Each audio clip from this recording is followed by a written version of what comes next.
Hey everyone, in this video I'll show you how to play Call of Duty or COD Mobile on your PC or laptop.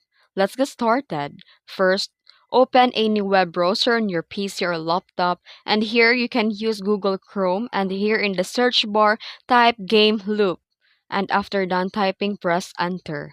Then here click the first result that takes you to a gameloop.com, and once you're in the site, click the download button at the top right corner to download the installer.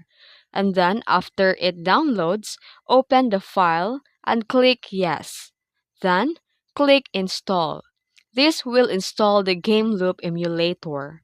Once the installation is complete, click Start and Gameloop will launch. And inside the Gameloop, go to the search bar and then type Call of Duty Mobile. Select the game from the list.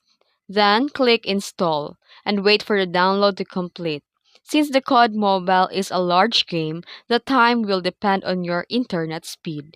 And once it's installed, go to your library and click Play, and COD Mobile will launch. The game will also guide you through the default keyboard and mouse controls so you can start playing right away with better performance and a bigger screen. And that's it. You can now enjoy Call of Duty Mobile right in your PC or laptop using Gameloop. If you found this video helpful, don't forget to like and subscribe for more tutorials. Thanks for watching.